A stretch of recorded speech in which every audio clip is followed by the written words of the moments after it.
शुरू करते हैं आज का ये हकायक पर मबनी जायजा। जी हां, 7 जून 2026 को रावलाकोट में पुलिस और जॉइंट अवामी एक्शन कमेटी यानी जेएसी के हामियों के दरमियान इंतहाई शदीद झड़पें हुई, जिनमें कम से कम 7 अफराद हलाक हुए। ये कोई आम एहतजाज नहीं था, बल्कि एक ऐसा बहरान था जिसने पूरे खित्ते को हिलाकर रख दिया। तो आइए देखते हैं कि ये पुरतशद्दुद वाक़यात कैसे शुरू हुए और हकायक की रोशनी में इस पूरे मामले की असल कहानी क्या है। मुतादिद मोतबर सरकारी ज़राए के मुताबिक हलाक होने वालों में 4 कानून नाफिज करने वाले अहलकार और 3 मुजाहिरीन शामिल थे।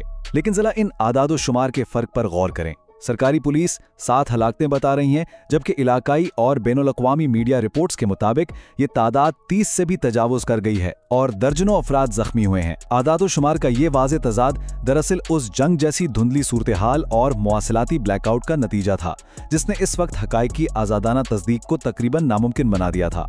पहला हिस्सा, रावलाकोट का बहरान। इस तनाज़े के जोग्राफियाई पस मंज़र को समझना बहुत ज़रूरी है। इस तारीखी नक्शे पर नज़र डालने से बखूबी अंदाज़ा होता है कि रावलाकोट, जहां इन झड़पों का आगाज़ हुआ, और मुजफ्फराबाद, जो कि इंतज़ामी मरकज़ है और जहां लॉन्ग मार्च ले जाने का मंसूबा था, इन दोनों के दरमियान कितना फ़ासला है। ये सिर्फ ज़मीन का फ़ासला नहीं था, बल्कि ये उस एहतजाजी मार्च का वो रूट था जिसे हुक्काम हर मुमकिन तरीके से रोकना चाहते थे। अब सवाल ये है कि हुक्काम के मद्दे मुकाबिल खड़ा कौन था। ये जॉइंट अवामी एक्शन कमेटी है। देखें, ये कोई रिवायती सियासी जमात नहीं है, बल्कि ताजरों, ट्रांसपोर्टरों, वकला और तुलबा का एक इंतहाई मजबूत इत्तेहाद है। माजी में भी शहरी हुकूक और महंगाई के खिलाफ बड़े मुजाहरे करने की वजह से ये तंजीम आम लोगों में बहुत गहरी जड़ें रखती है। दूसरा हिस्सा, मुहाजिरीन की 12 नशिस्तें। आखिर इन झड़पों की असल वजह क्या बनी? तनाज़े की बुनियादी वजह कानून साज असम्बली की नशिस्तों की ये तकसीम थी। कुल 53 नशिस्तों में से 41 पर तो बराए रास्त इलेक्शंस होते हैं, लेकिन 12 नशिस्तें ख़ास तौर पर पाकिस्तान में मुकीम कश्मीरी मुहाजिरीन के लिए मुख्तस हैं, और यही वो 12 मखसूस नशिस्तें हैं जो इस पूरी कशीदगी का मरकज़ बन गईं। हुआ कुछ यूं कि यहाँ 2 बिल्कुल मुतजाद मौक़िफ़ आमने सामने आ गए। जेएसी मुसलसल मुतालबा कर रही थी कि इन 12 नशिस्तों को ख़त्म किया जाए, क्योंकि उनका मानना था कि ये सीटें मकामी इंतखाबात पर असरअंदाज होने के लिए एक मखसूस वोटिंग ब्लॉक के तौर पर इस्तेमाल होती हैं। लेकिन दूसरी जानिब अदालत का बिल्कुल वाज़ेह फैसला आ गया कि ये नशिस्तें आइनी तौर पर महफूज हैं और उन्हें आइनी तरमीम के बगैर ख़त्म नहीं किया जा सकता। बस इस अदालती फैसले के बाद ही ये एहतजाज शिद्दत इख्तियार कर गया। तीसरा हिस्सा, 6 से 9 जून तक की कशीदगी। आइए देखते हैं कि एक सियासी तनाज़ा महज 4 दिन में इतने बड़े बहरान में कैसे बदल गया। इन चंद दिनों में हालात इतनी तेजी से बदले कि अंदाजा लगाना मुश्किल था। 6 जून को एक ताजिर रहनुमा पर फायरिंग होती है, जिसके फौरन बाद हुकूमत जेएसी को कालअदम करार दे लेती है। 7 जून को अदालती फैसले के बाद अस्पताल के बाहर बदतरीन झड़पें होती हैं, जिनमें जानें जाती हैं। 8 जून को मुज़ाकरात की बातें होती हैं, लेकिन कोई नतीजा नहीं निकलता, और फिर 9 जून को मुकम्मल ब्लैकआउट के दरमियान लॉन्ग मार्च को ज़बरदस्ती रोक दिया जाता है। इस पूरे बहरान का सबसे अफसोसनाक लम्हा 7 जून को कंबाइंड मिलिट्री हस्पताल रावलाकोट के बाहर पेश आया। जब एक मकतूल की मैयत हस्पताल लाई गई, तो सोगवारों और सिक्योरिटी एहलकारों के दरमियान हालात इस हद तक खराब हो गए कि सीधी फायरिंग और आंसू गैस का इस्तेमाल हुआ, और इसी मकाम पर कानून नाफिज करने वाले एहलकारों और शहरियों की जानें गई।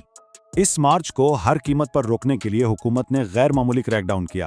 इजाफी सिक्योरिटी फोर्सेस तैनात की गईं, कमेटी पर इंसदाद दहशतगर्दी कानून के तहत पाबंदी लगाई गई, दफ़ा 144 नाफिज हुई, और सबसे बड़ी बात, राब्तों को मुनक़ते करने के लिए बाज़ इलाकों में इंटरनेट और मोबाइल सर्विसेज मुकम्मल तौर पर मुअत्तल कर दी गई। चौथा हिस्सा, मुतज़ाद बयानिया। तशद्दुद का आगाज़ किसने किया? इस हवाले से दोनों जानिब से बिल्कुल मुख्तलिफ कहानियाँ बताई जाती हैं। सरकारी मौक़िफ़ इस बयान से बिल्कुल वाज़ेह है। हुक्काम का कहना था कि वो तो मुज़ाकरात करना चाहते थे, लेकिन मुजाहिरीन की सफ़ों में मौजूद कुछ मुसल्ला अनासिर ने एक सोचे समझे मंसूबे के तहत पुलिस पर फायरिंग की और हमला किया, जिससे उनके अहलकार शहीद और ज़ख्मी हुए। लेकिन इसके बरक्स जेएसी और उसके हामियों ने एक हंगामी अपील में हुकूमत पर इंतहाई सख्त इल्ज़ामात लगाए। उनका दावा था कि रियासती फोर्सेज ने पुरअमन सोगवारों पर बला इश्तियाल ताकत का इस्तेमाल किया, जनाजों को रोका, हस्पताल के अहाते में आंसू गैस फायर की और जख्मियों तक तिब्बी इमदाद नहीं पहुंचने दी। ये दोनों मुतजाद दावे जाहिर करते हैं कि सच का तयन कितना मुश्किल है। एक तरफ रियासती रट कायम करने का दिफा है और दूसरी तरफ इंसानी हुकूक की संगीन खिलाफ वर्जियों का इल्ज़ाम। चूंकि इस दौरान इंटरनेट मुकम्मल तौर पर बंद था, इसलिए इन दावों की आज़ादाना तस्दीक मौजूदा हालात में एक इंतहाई पेचीदा मसला बन गई है। 5वां हिस्सा, असरात और मौजूदा सूरत हाल। वाक़यात के बाद हालात ने क्या रुख इख्तियार किया? इन पुरतशद्दुद वाक़यात के असरात मकामी सतह से निकलकर बैनुल अक़वामी सतह तक पहुँच गए। बरतानिया के दफ्तर ख़ारजा ने खित्ते के लिए ट्रैवल एडवाइजरी जारी कर दी। भारत की जानिब से भी बयानात सामने आए। मकामी सतह पर मुतअद्दिद कारकुन गिरफ्तार किए गए और हड़तालें और एहतजाज दूसरे शहरों तक फैल गए, जिसने पूरे इलाके की रोज़मर्रा ज़िंदगी को बिल्कुल मफलूज कर दिया। इस वाक़ये को हालिया सियासी तारीख के इंतहाई मुतनाज़ा वाक़यात में शुमार किया जा रहा है।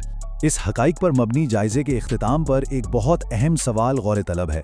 जब इंटरनेट बंद हो, अवाम की नुमाइंदा तंजीम कालादम हो और सड़कों पर इतना शदीद गमो गुस्सा पाया जाता हो, तो क्या आने वाले 27 जुलाई के आम इंतखाबात अपना हकीकी जमहूरी एतमाद हासिल कर पाएंगे?